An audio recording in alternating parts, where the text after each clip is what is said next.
Mission 2, start. Thank you. Shotgun.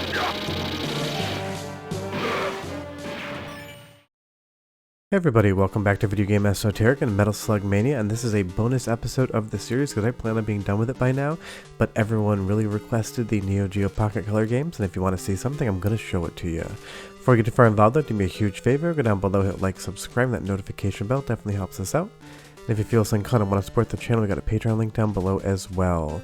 But when I was originally formulating the plan of doing a Metal Slug retrospective, I wasn't going to look at the pocket games because they feel more different than the mainline entries. But because you want to see it, let's jump right in. Because just because they're not identical does not mean they are not excellent games, because both of them definitely are.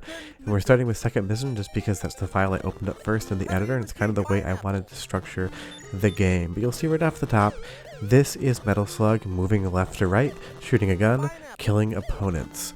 It's definitely graphically inferior to the Neo Geo games, but that is no surprise, nor is it a complaint, because the Neo Geo Pocket Color was definitely not a handheld MVS or AES. But it was very good hardware compared to something like the Game Boy and Game Boy Color, which are on the market at the same time. But it was an abject failure in North America, so many people never got a chance to even play something like this. I remember the Neo Geo Pocket Color being on sale at EB Games or GameStop back in the day in a blister pack, and you got 3 games with it for like $40, and even then I didn't buy it knowing that I loved SNK, and I really do wish I had a time machine and could go back and purchase it. But there's a lot of fun to be had in the pocket games. The action's definitely smaller in Second Mission and First Mission, but that is not at all surprised because the hardware can't put a full-size Metal Slug game up. But I do like what they do with the formula. In this area right here, you get a submarine, and you need to navigate all these different waterways, missing the mines, and dealing with those currents that will push you around.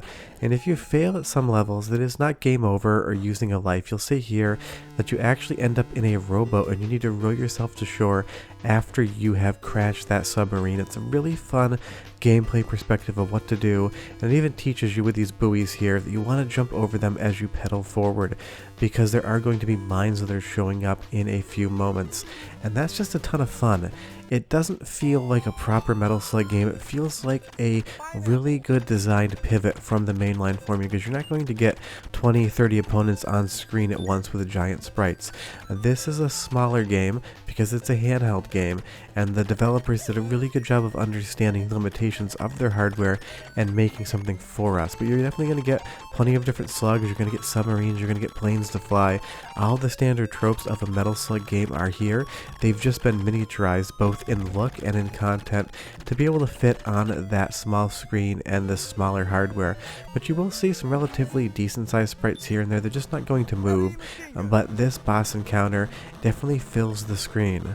Now I will say on the difficulty side, this is much easier than a standard Metal Slug game, because you can just stand over here on the right side of the screen and basically cheese the entire boss, just jumping every once in a while to avoid that one bazooka enemy on the left. So this isn't going to be anywhere near as hard as something like Metal Slug 2 or 3 or the original, or even 4 or 5 for that matter. But that makes more sense because it is a smaller game and there's less enemies on the screen at once, which means there's definitely going to be less bullets on the screen at any given point in time.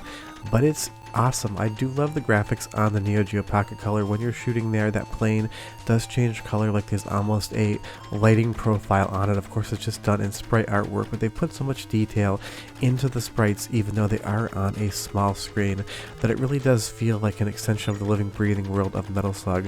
But I'll say the soundtrack is also awesome, so listen for 45 seconds and we'll come back and talk about pint-sized Metal Slug. Enjoy!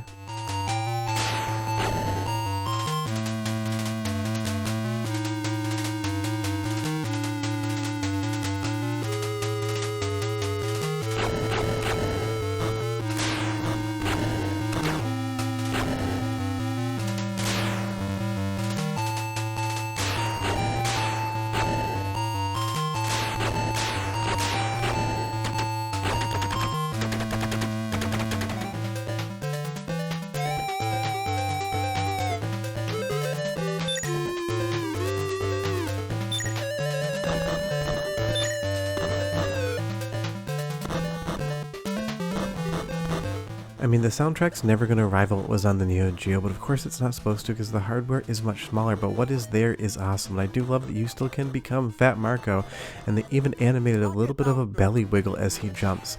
There's just so much little detail in this game that makes it feel like a Metal Slug game even if it's smaller. But let's pop over to First Mission, the first of the two games on the Neo Geo Pocket, Neo Geo Pocket Color. This one I would say is, you know, like 90% as good as Second Mission. Second Mission seems like the developers really got a handle on what a pocket-sized Metal Slug would be. And that's not to say that First Mission isn't good. It is still a really good game. I just think the flow of the game could use a tiny bit of work, and there's some instances in which it becomes extremely hard to progress because the game's design choices kind of fight you here and there. But you will see that it's still that classic Metal Slug that you know and love. You're moving left to right, you're shooting opponents, helicopters are coming down. Again, it's relatively easy. This is at normal difficulty, and it's not like this helicopter is showing that many projectiles at me, and I really do feel like it's just the hardware limitation.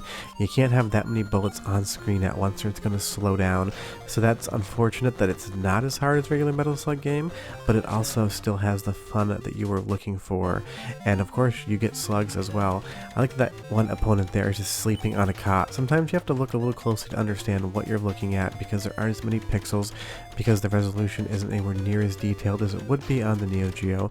But I do love that the artists and the sprite developers went that extra mile to really put things on screen that had that Metal Slug humor. That's one thing that does translate to the smaller Pocket Color from the mainline Neo Geo, is that sense of personality. I really do love that about it. And you even have these enemies with these little helicopter whirligigs on their back. It's fun, it's charming, they've got facial expressions, and even though they're only made out of two colors, they look really nice on screen. Those bright greens and blues pop against the background, so the developers understood how to use their limited color palette to really make your opponent pop off the screen.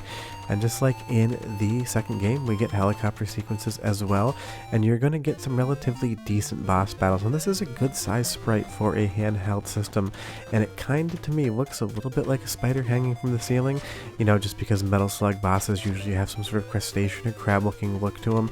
This to me reminds me of a spider, but maybe it is some sort of crab and I'm just not seeing it. So leave me a comment down below and you tell me what you think this looks like on an animal basis, because I'm sure it is. And I love the random things that pop out, a boot and a swan, and they're all worth different points. It doesn't make any sense whatsoever, but hey, if I'm going to get a swan off the ground for 5,000 points, you know full well I'm definitely going to collect it. But these are both fun games, and I did want to talk about them once I found out how much everyone wanted to see them. I didn't think there would be that much interest in the Pocket titles, because so many people never got a chance to play these. If you do want to check them out and you don't own an original Neo Geo Pocket Color, there is a core coming to Mr. eventually. Hotego's working on it, and he's about 95% done with the instruction set for that CPU, but I'm using Med-Defend to capture this. It's an excellent emulator, and you can play these games from start to finish with no issues whatsoever.